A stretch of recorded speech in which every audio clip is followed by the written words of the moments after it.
Helldivers 2's servers are breaking and the devs expect it to get worse. We have a new warbond on top of a massive package of basically new maps and bugs and things coming very soon, as well as a lot of fan art pouring in. Guys, the AR doesn't sound like a tampon shooter anymore. Now, I didn't refer to it like that. I always thought of it as a pellet gun, but someone said it was a tampon shooter. Regardless, the Halo 3 AR, not trying to put our precious Halo 3 or ODST games down, but I think that Arrowhead, which admittedly are Halo fans, is what they've said. They grew up with Halo. Obviously, Helldivers were inspired by Helljumpers.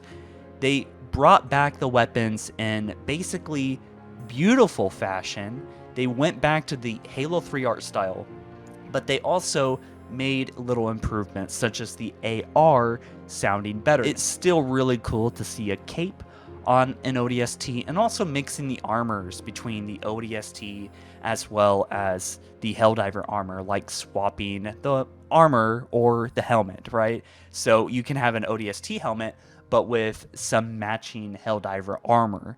It's really cool stuff that you can do, things I didn't even think about when this was first announced. And speaking of that, there's just a lot of fan art. I love this piece. Really cool. I think ODSTs look wonderful with capes.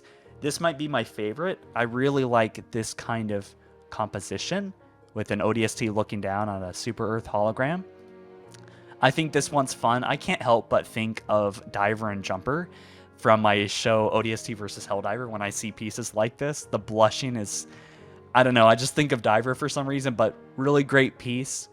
And, you know, you can see that there's just a lot of people really excited about this. And I think that when brands are so willing to work with each other, it kind of implies that the console wars are over, right? Like between PlayStation and Xbox.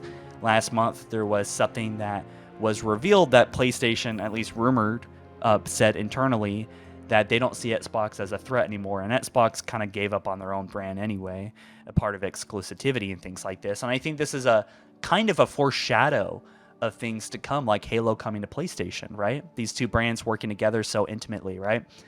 Now, Helldivers, I believe, was inspired by Halo. A lot of the people that made Helldivers are Halo fans, and they grew up with Halo, like possibly, at least me, but you guys as well watching. Now, I think this map's really cool because I think when you look at the factions, they're kind of similar to what you might find in Halo. Like the Covenant is kind of like a hybrid of, you know, units attacking you melee-wise, but also, you know, a structured like alien empire. And then you have the Flood, which kind of resembles the Flood tactics, you know, and like the grossness. And then you have the Insurrectionist, which are shooting back at you.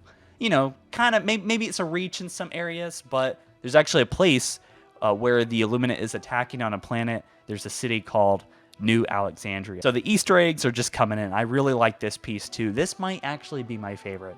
Just them high-fiving. And speaking of high-fiving, I actually got to hug a few Helldivers as an ODST. I thought this was really cool. We high-fived, we hugged, we fought alongside each other, we died together, you know, rolling around, just silly things that Helldivers do in the gameplay.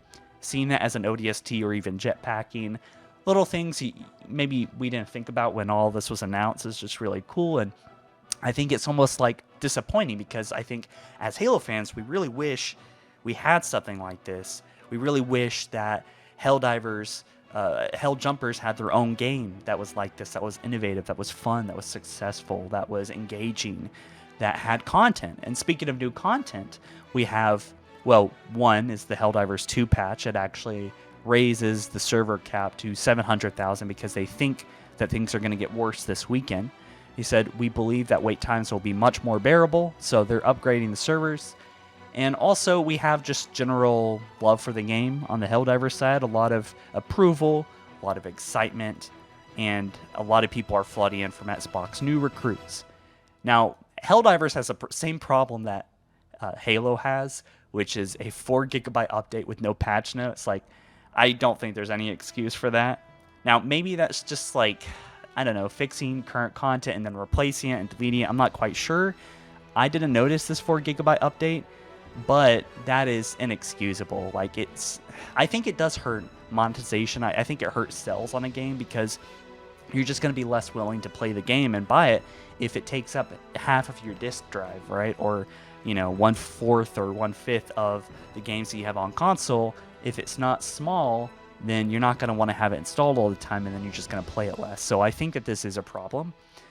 But yeah, generally speaking, the AR sounds better, and I'm super excited for all this. Like, it's just so cool. And speaking of which, I'll leave you guys with also some news. We have Into the Unjust. This launches September 2nd. I already did talk about this. Now, I'm not trying to be Helldiver follower here. However, there is a new war bond. I felt like I should mention it. It's the Dust Devils. I really like the Harpoon one and the mission, the missile silo, actually, with a designated locator device as well. Really cool stuff. You should definitely check out the full trailer. And last, I will leave you guys with a little teaser of an idea I had. I thought it would be really cool to see Jumper before the show ODST versus Helldiver, because episode 1 is so relevant and so popular. I figured I should probably double down on this idea and see what happened originally before the show even took place, with Jumper being conscripted into Super Earth.